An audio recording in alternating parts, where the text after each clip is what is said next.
started with the new chapter, that is chapter number 5, with the name of forms of market. In this, we are going to study the different forms of market which we have already started with the previous session. That was, we have done with an introduction and the classification of market. And today we will start with the perfect competition market. But before starting with the new topic, I would like you to give you the revision so that your concepts, your doubts should be clear and well understood. So we are going to start with an introduction. That forms of market. First, we should know what does market means. In general term, market is a place or locality. In general term, market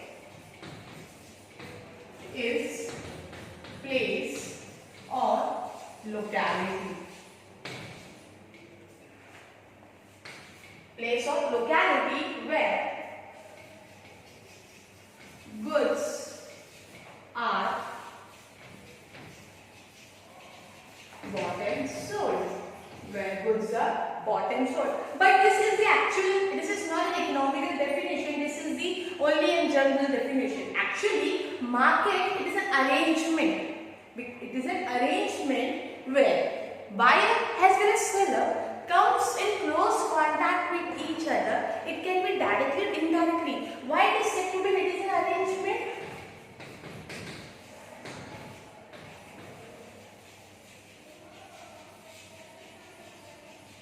Where buyer and seller comes in close contact directly or indirectly. Why it is said to be directly or indirectly? Let me tell you, friends.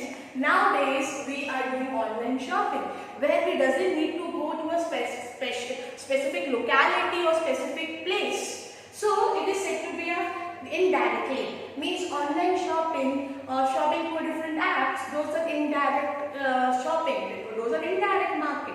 That is also market, but where it is indirect, where the buyer and seller are interacting with the help of the technology. They are interacting indirectly, means with the help of technology. Directly means where especially the traditional form of going to the market, going to a special or particular place or locality. Therefore, it is said to be, it is an arrangement where buyer as well as seller comes in close contact, but the close contact can be directly as well as indirectly for buying and selling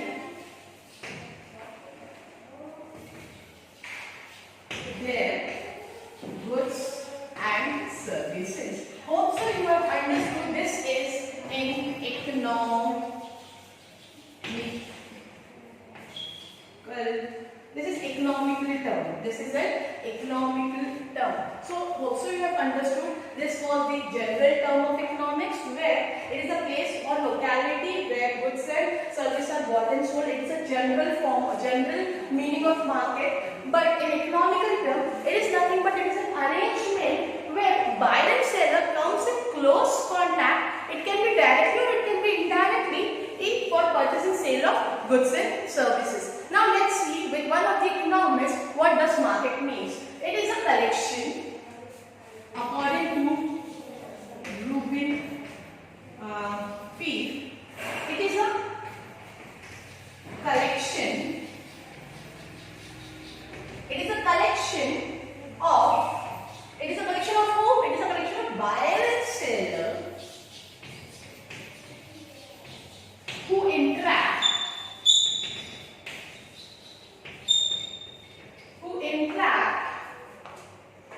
in resulting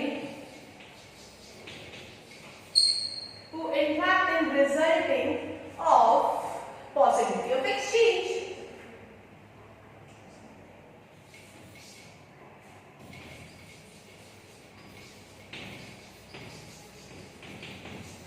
That means, friends, both the definitions are same but being told by different economists. What does Robin Field has told? He has told it is a collection of whom? It is a collection of buyer as well as seller who interact What they do, they interact. For what they interact? For the possibility of exchange, that is a result. In resulting of possibility of exchange, this is the term of market. So also you understand what does the term market means. Before going to the forms of market, before learning the different forms of market, different types of market, we should know what does the simple word market means, because the simple word markets we are listening from our childhoods. So hope so you have understood what is the general term of market and what is the economical term of market. Now we are going to do the classification of market.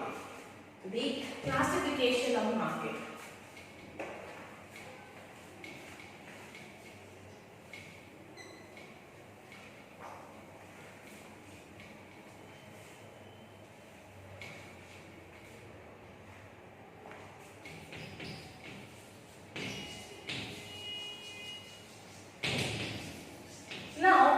Classification of market, there are three classification of market. One is according to the place, time, and according to the competition.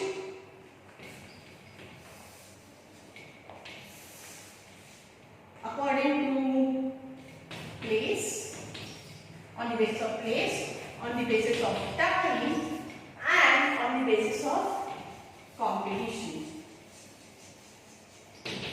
Now we are going to do the classification, revision on the classification of market. We are going to see there are the three classification of market on the basis of place, on the basis of time, on the basis of competition.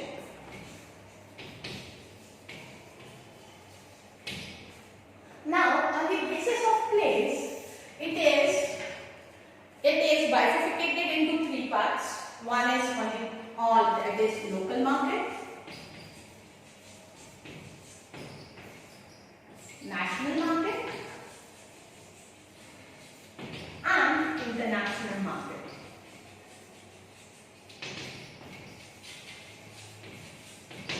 What are those?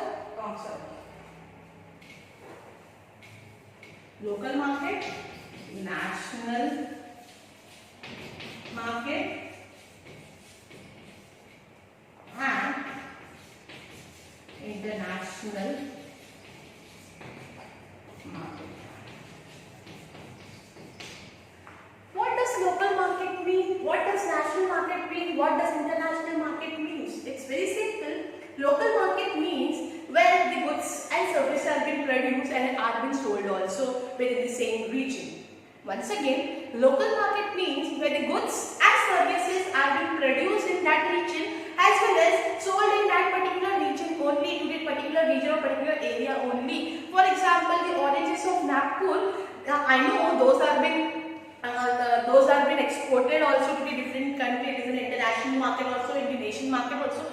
But for understanding the local market, let's come to the narrow term. Local market means the oranges which are produced in Nagpur are sold in the local market or local market in the Nagpur itself. So those is local market within that specific region or within the specific area only. What is national market? National market means goods produced in one region and sold in the another region, but within the territory boundaries of that particular country. Within the territory boundaries of that particular country. For example, now only I have took the oranges of Nagpur as a local market. Now we'll see the same oranges as a national market. Oranges produced in Nagpur. Okay. Now those oranges are being sold in the different cities or in different states. For example, sold in the Mumbai, or sold in the Hyderabad, or sold in Rajasthan, or sold in Jammu Kashmir. So this oranges which is produced in one region known with the name of Nagpur, but sold in different region of that same countries within the same territorial boundaries of that country is known as national market. But remember, whichever country is been producing and selling in that particular country only, the rules and regulation are governed of that particular country. For example, Nagpur belongs to the country India, so the rules and regulation will be governed by the Indian government. So the this is known as the national market. Now come towards an international market. The same oranges we will take as an example. Oranges produced in Nagpur within the state Maharashtra, now been exported to the suppose US or in different countries. So those are international market. You can take an example. Fanta, I gave you an example, which is produced in India, has sold in exported to US also. Honda company. Okay, so these are the international market. International market means goods produced within the territory boundaries of the country but sold in the outside the territory boundaries of the country is known as international market. Once again, goods produced within the territory boundary and sold to the outside the territorial boundaries of the country is known as international market. So you have understood local market, national market and international market. Local market means within that particular region. National market means produced in one region, sold in different region of that particular country within the territory boundaries. International market means produced in one region and sold produced within the country and sold out to the outside the territorial boundaries of the country. These three are on the basis of place. All three are on the basis of place. Now we will do on the basis of time. Very short period.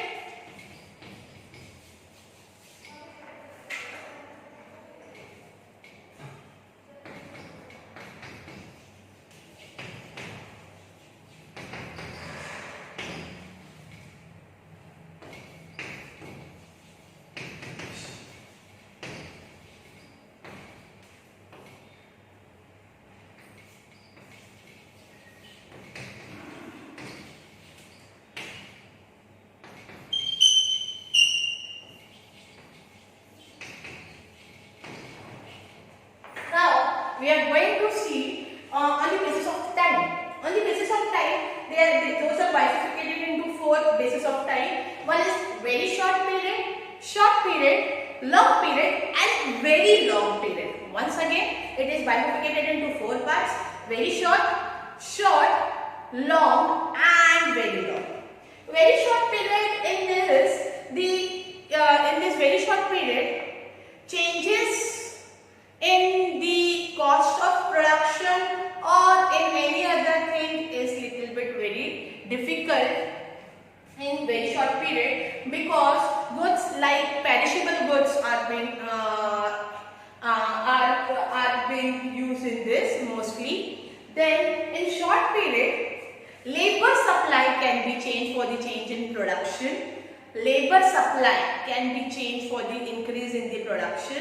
Labor supply can be increased for increase in the production of the goods or services. In long period, the cost of production as well as the factor price also can be changed in long period. The cost of production means cost of whatever the goods, whatever the costs are required for producing that particular goods, as well as the labor, as well as the cost of production, as well as the factor price also can be changed, because all the producers or the supplier want to earn profit in this form of market. In this long form of market, the producer can enter in this market when he feels like, okay, in this market he can earn profit, and the producer who feels that okay, I am earning loss can exit from this market.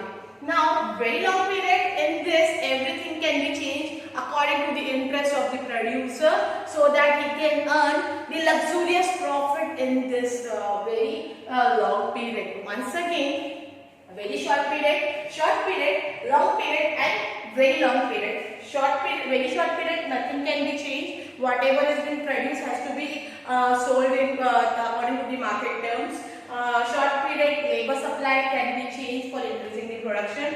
Long period, cost of production can be changed. On very long period, cost of production as well as factor pricing can be changed, so that producer can earn the profit, can earn the luxurious profit. Then we will see on the basis of competition.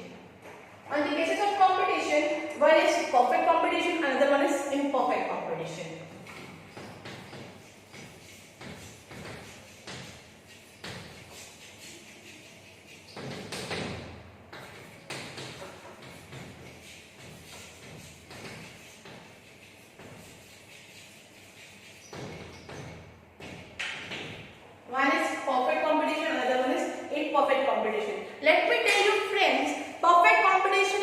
only imaginary concept.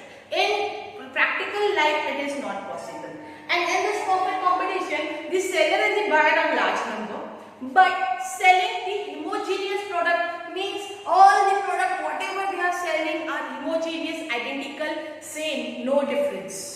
With the perfect knowledge of the product both buyer as well as the seller has. That is perfect competition where buyer and seller are large in number, selling homogeneous products, similar products, and they having the perfectly knowledge of the product whatever they are selling and whatever they are purchasing, means both the buyer and the seller have the perfect knowledge. Next is imperfect competition. Imperfect competition are having more bifurcation under this imperfect competition. This actually exists in the practical life. The imperfect competition, the monopoly, oligopoly, monopolistic, and monopoly. In your chapter, 3 imperfect competitions are given. One is monopoly, monopolistic, and oligopoly. These 3 are given. The monopoly means a single buyer of the product. Means a single buyer of the product. Okay. Now we are going to see the imperfect competition. It is bifurcated into monopoly,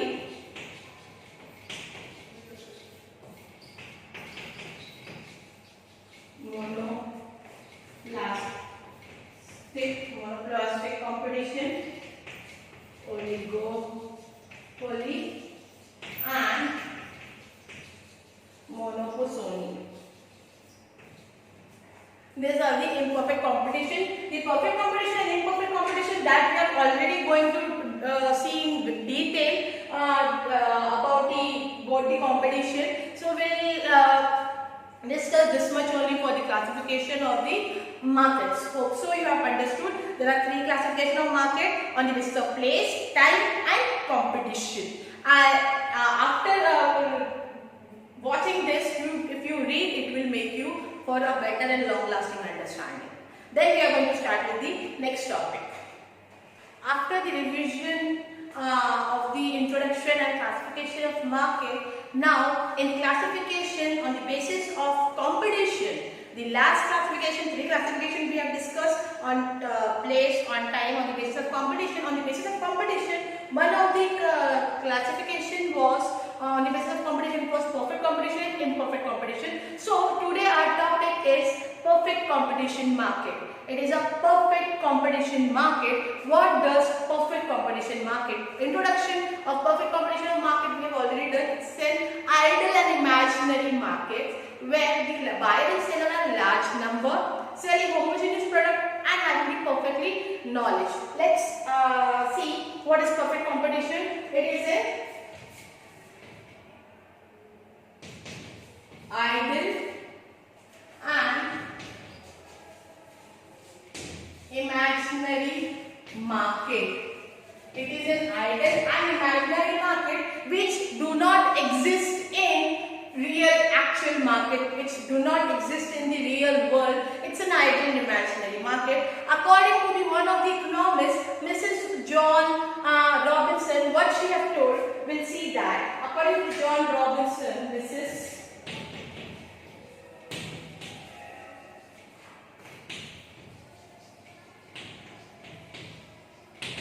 she has said, perfect competition market prevails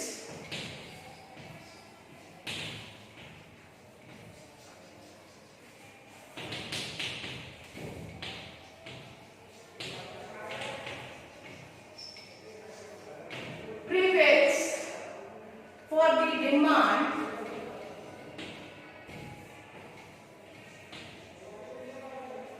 of output,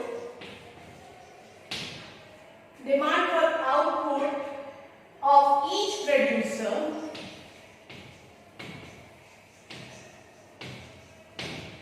is perfectly elastic. That means, according to the Professor John Robinson, she has told perfect competition is a market where where prevails for the demand, whatever the demand of the output of the producer. It is how? It is elastic. Now let's discuss the features of the competition, of perfect competition. Before starting with the feature, let's see 2-3 points for the perfect competition, where buyer and seller are in large number,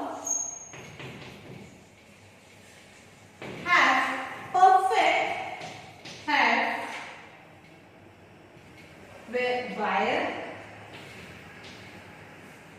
and seller are in large and have perfect knowledge of product as well as says the homogeneous product.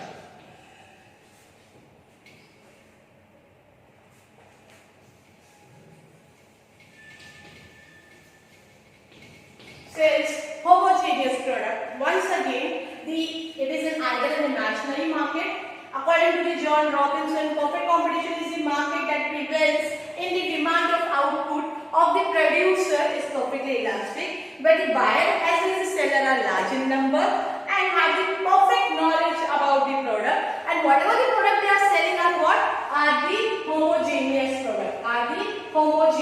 product. Let's see the features of perfect competition. Let's see the features.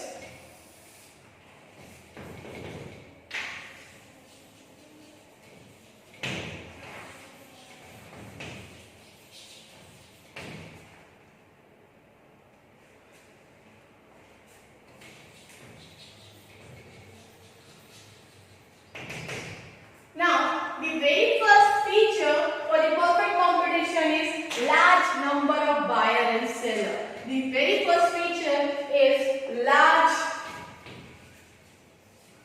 number of buyer and seller. Once again, the large number of buyer and seller means the number of the buyer and seller is so large that no buyer or seller can influence the price of the commodity that is sold in the market. No single buyer or seller can influence the price of the commodity that is sold in the total market. For example, a market where a buyer comes and seller in a homogeneous market, in the perfect competition market where the goods are homogeneous, and one buyer comes and asked one of the seller A, what is the price of the oranges? He told, suppose he said 50 rupees dozen. After that he told, okay, I want it 45 rupees dozen. The seller can say, you can go and ask any of these seller in the market, because no single buyer or even a seller can influence the price of the product. It will be same, it will be not changing. That means none of the buyer and seller can influence the price. As well as each seller and the buyer cannot influence in the total market. The buyer and the seller are the large number. Next one is homogeneous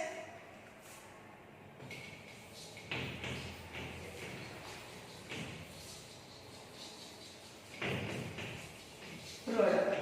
Before coming to the homogeneous product, one more point that I have missed in the large number of buyer and seller. As the buyer and the seller in the large number, no seller can influence the price of the product in the total market. Even no buyer can influence the price of the product in the total market.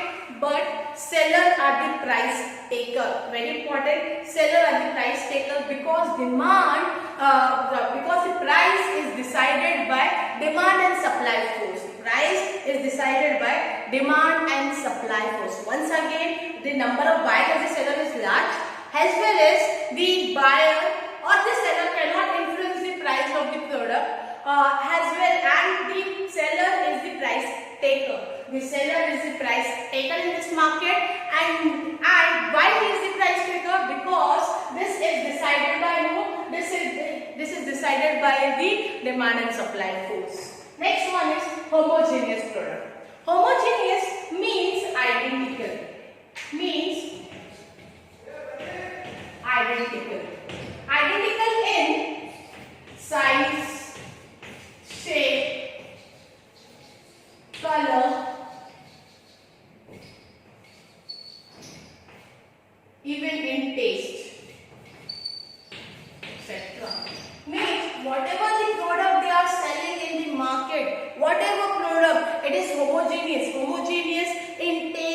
size, color, shape, etc. is homogeneous. No product differ from the other product, and all the products are perfectly substitute of each other. All the products are perfectly substitute of each other. Once again, the first one we have done the large number of buyer and seller. Second one we have done the homogeneous product or that is known as identical, means it is same in size, color, taste, habits, etc. Not habit, taste, colors, size, shape, etc. And all the products which are homogeneous are perfectly substitute for each other. Now we are going to see free entry and exit. We are going to see free entry and exit. Now, what does free entry and exit mean? The buyer as well as the seller have no restriction, have no barriers. They can enter into market, they can exit into market. Suppose a seller will see, okay, in this market he can earn more profit, he can enter into the market without any barriers, without any restriction, and if he feels he is in loss, he can exit from the market whenever he feels. Even the same for the buyer. If the buyer feels, okay, this shop is the correct shop for buying the products, goods and service, he can buy. If he feels this is not the correct shop, he can exit from it. That means there is totally free entry as well as exist in the market. Now the fourth one we will say is, the fourth one is single price. The fourth one is single price. Single price means uniform. Single price means uniform.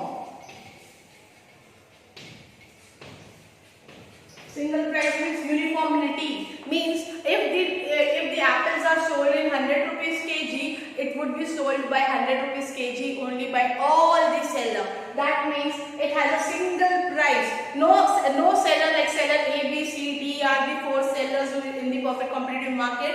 If the price and they are selling homogeneous product like apple, if they are selling for 100 rupees kg, all A, B, C, D will sell at 100 rupees kg only. That means it has a uniform price. There cannot be change. Why it is uniform price? Because price is determined by demand and supply force. The price is determined by what? It is determined by demand and supply force. Once again, single price means uniform price because the price is determined by whom? It is determined by demand and supply force. The first point we have seen the large number of buyers and sellers, homogeneous product, free entry and exit, and the fourth one was single price. And the fifth one that we are going to see is perfect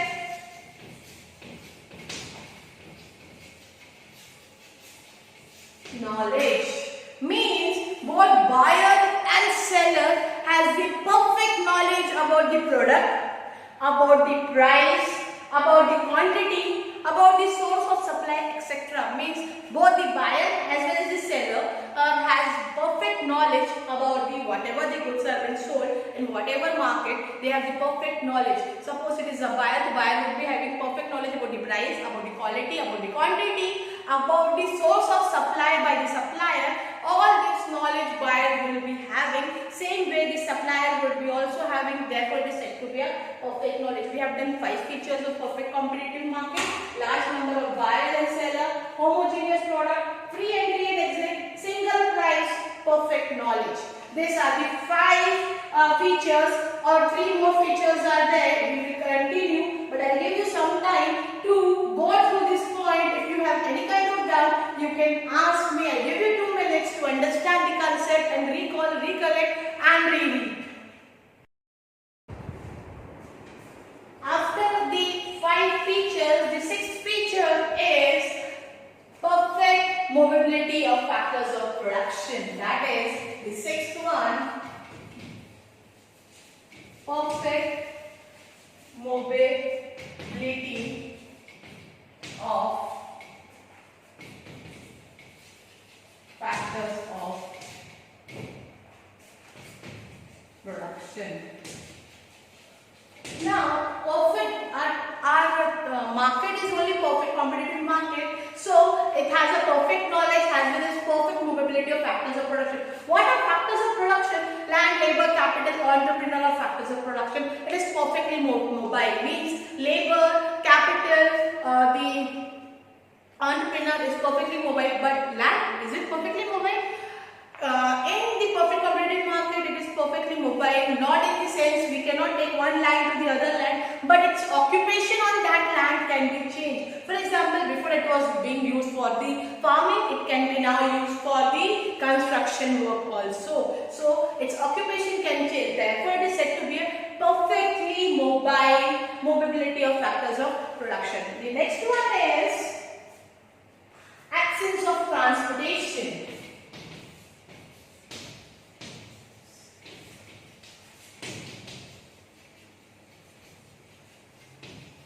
What does absence of transportation means? The cost of transportation for buyer as well as the seller is free of cost. They can, as they have free entry and exit. Same way, there is no transportation cost. Why there is no transportation cost? Because it is a perfectly competitive market where the buyer and seller will be large number, have the perfect homogeneous product, free entry exit, perfect knowledge, perfect mobility, and absence of transportation costs is also zero. There is no transportation cost. Even the buyer and the seller can enter and exit without any transportation cost. And the last one that we are going to see for the today's feature is the no government intervention.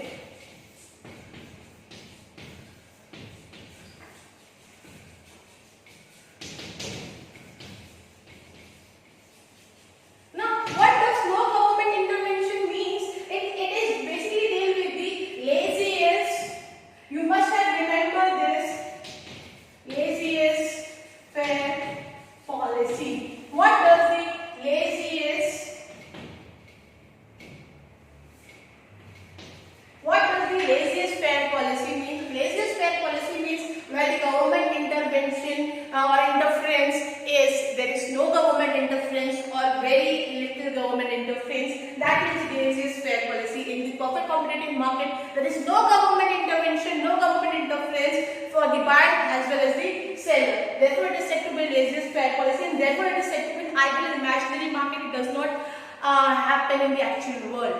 Now we have done the three features. There is perfectly mobility, factor of production, absence of transportation cost, no government intervention. Let's go to a revision. Today we have discussed about the perfect competition. Perfect competition is an ideal and imaginary market. It does not exist in the real.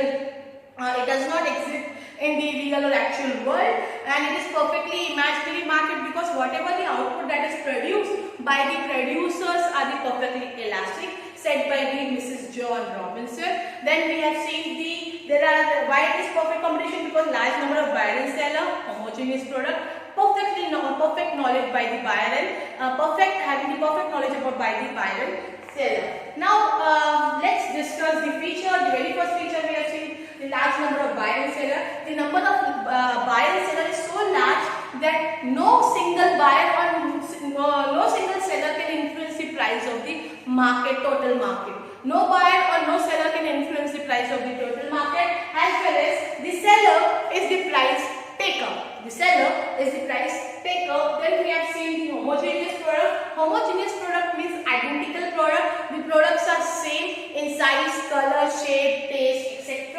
Therefore, it is homogeneous and are the perfectly substitute of each other. Then we have seen free entry and exit. The buyer as well as the seller can enter into the market whenever they feel and can exit from the market whenever they feel. For example, a seller, if he feels then he can earn more profit in this market, he will enter freely, and when he feels he is earning loss, he can exit freely. There is no restriction or no barriers for the buyer and the seller to enter or exit in the market.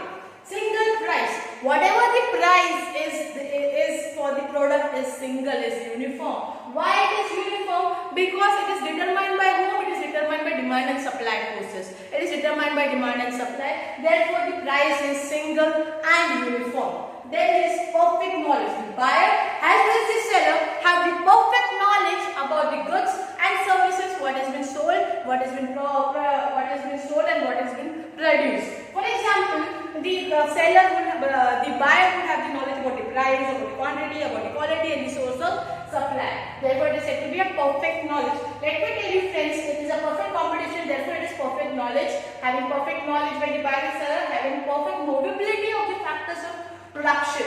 What are factors of production? Man, labor, capital, entrepreneur are the factors of production which are perfectly mobile from one place to another place whenever they feel it is profitable. Land is not mobile factor, but its occupation can be changed on it. Absence of transportation costs. The transportation cost by the buyer as the seller is free. It is no cost is charged on the transportation, and no government interference. It is said to be no government interference because it follows the laissez-faire policy. Laissez-faire policy means the government interference or government intervention is zero. There is no government intervention. Therefore, it is said to be follows the laissez-faire policy. So we have done the 8 features of perfect competition. After the features, you have to read page number 46 and 47 for better understanding. And if you have doubts, you can ask me in the live session. Obviously, you have to read. I will give you 2 minutes to understand the concept. After discussing about the perfect competitive market, that there are large number of buyers, large number of sellers, homogeneous product, perfect knowledge, perfect movability of factor of production. The seller is the price taker. So all this, in the large number of buyer and seller, we see the seller is the price taker. Means the price of the commodity is not decided by the seller or the buyer. It is decided by the demand and supply. It is determined by the demand and supply force. So what does demand and supply force? We will discuss over here. Means the price is not either decided by the seller, not either decided by the buyer. It is decided by the both together, where the demand and supply meets together. That means we are going to see equilibrium under the price determination, under the perfect competition, where we will see equilibrium under this, where demand and supply both are equal, where demand is equal to the supply or supply is equal to the demand. At that point, the price has been determined at that particular point. So Marshall has said, like whenever we cut the cloth from the scissor, so scissor blades, you must have seen the scissor blades work equally for cutting the cloth. Those scissor blades are showing an equilibrium position so that it cuts in the equal parts. Therefore, the Marshall had said the same concept we will discuss with the help of schedule and graph. Let's see the schedule.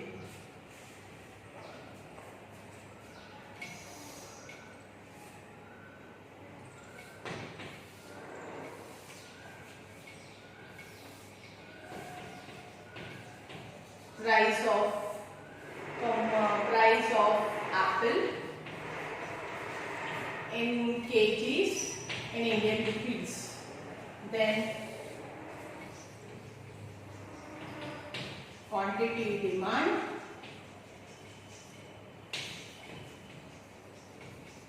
quantity supply, and relationship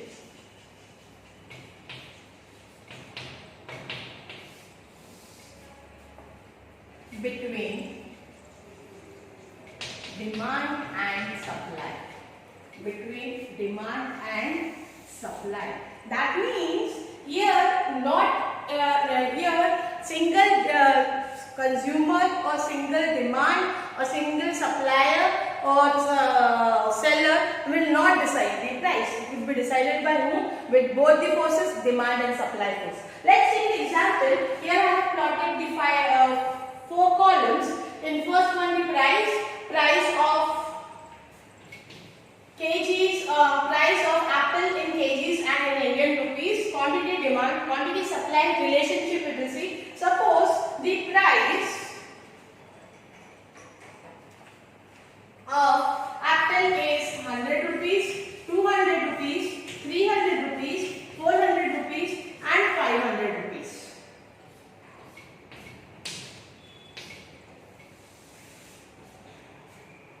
Now let me tell you, before plotting the quantity demand and supply relationship,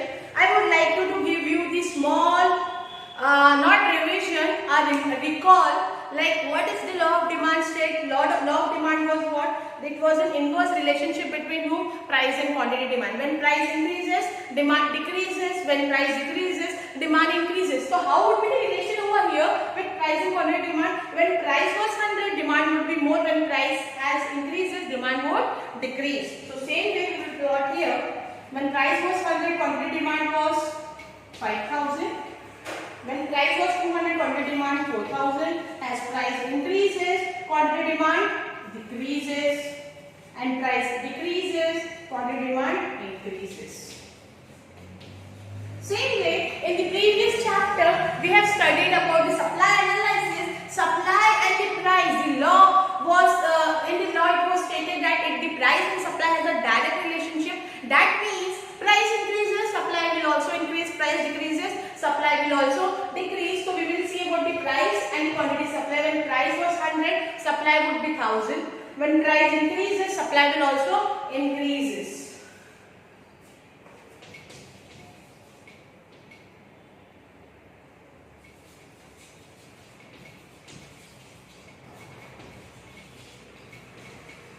That means in demand,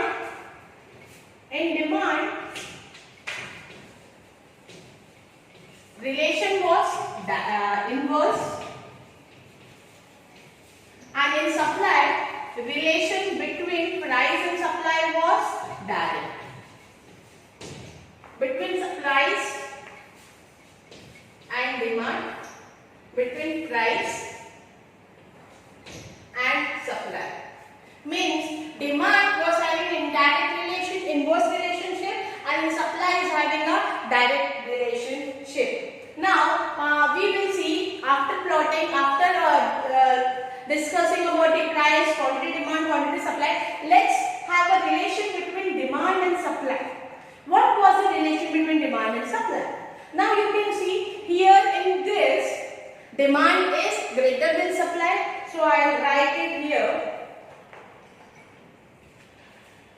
I mentioned demand as DD, supply as SS. So here we'll see between the quantity demand and quantity supply. When price was 100, demand was 500 and supply was 100. That means demand is greater than supply. When price was 200, quantity demand was 4,000 and quantity supply was 2,000. Again here the demand is greater than supply. When price was 300, quantity demanded was also 3,000, quantity supply was also 3,000. That means quantity demand and supply are equal. That means quantity demand and supply are equal. When price was 400, quantity demand decreases to 2,000 and supply increases to 4,000, means supply is greater. That means demand is lesser than supply, we can say, or we can say supply is greater than demand. That means demand is lesser than supply.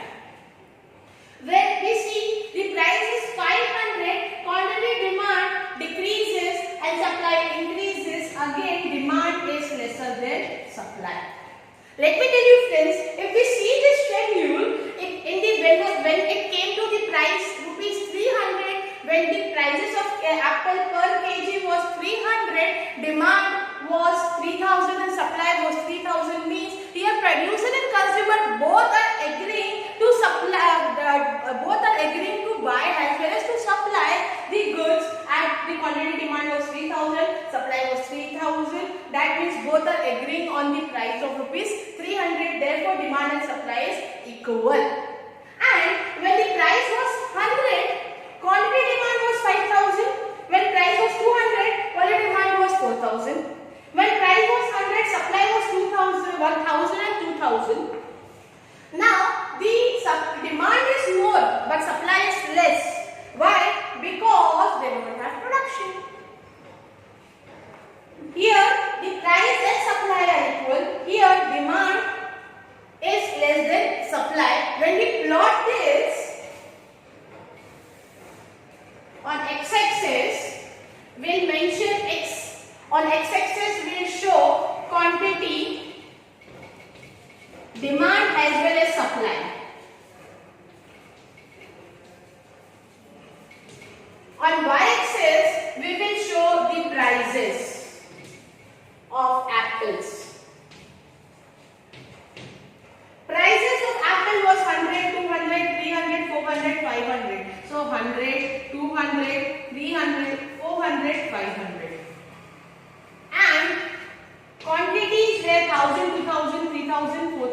1000, 2000, 3000, 4000, 5000. When we plot price and quantity supply, so it would be an upward movement. It would be an upward movement. SS, because supply curve is an upward movement from left to right. What I am plotting? Price and supply. Now if I plot demand and now I will plot price and demand, it has an inverse relationship, so it would be a downward movement. It would be a downward movement. Now you can see like a scissor, it is crossed. In one point, it is intersecting as the supply curve as well as the demand curve is intersecting. At that point, it is called as E. That E point is known as equilibrium, where demand and supply are equal. Equilibrium price means where demand is equal to supply at point E. Where price is determined under perfect competition is known as equilibrium price. Now if we see on the above, if we see on the where it is intersecting on the above side, we can see the excess of supply. The supply is in excess. And downward we will see the demand is in excess. Excess of demand. We can see excess of demand. Once again, in simple terms, price determination under perfect competition. How is price determined under perfect competition? When demand and supply meets together, when demand is equal to supply. When demand is equal to supply, when it is, we will see the schedule. Because this price seller is the price taker, and how is the price decided? By the determination of the demand and supply forces. The determination of demand and supply forces is explained with the help of schedule and as well as with the help of curve. Now let's see, I have made 4 columns. One is price, quantity demand, quantity supply and relationship. Price 100, 200, 300, 400, 500. As price increases, demand decreases. As price decreases, demand increases, which has an inverse relationship. Means when price was 100 and 200, demand was 5,000 and 4,000 and supply was 1,000 and 2,000. That means demand is greater than supply in both the cases when price was 100 and 200. When price comes to 300, means when price increases, demand was 3,000, supply was also 3,000. That means demand is 3,000, supply is 3,000, means both the seller and the buyer both are ready to purchase and sale. And that point where the price is equilibrium, when price is also 300, quantity demand and supply is also equal at that particular price, in that price it is said to be an equilibrium price. That price is determined under the perfect competition. So DD is equal to SS. When price increase from 300 to 400 and 500, quantity demand decreases and supply increases. That means demand is less than supply. That means demand is less than supply. If we plot this on the graph, in the graph on x-axis we will mention quantity demand as well as supply. In y-axis we will mention only the prices of an apple. If we plot the supply curve and demand curve, supply curve is an always upward movement, demand curve is an always downward movement. In between they will intersect. When they are intersecting, that point is known as E. That point is known as equilibrium price. See, you can see it is like a scissor. Upward movement supply curve. The downward, the below part of the intersect, that is demand is excess. The above part of the intersect, the demand is the supply is excess.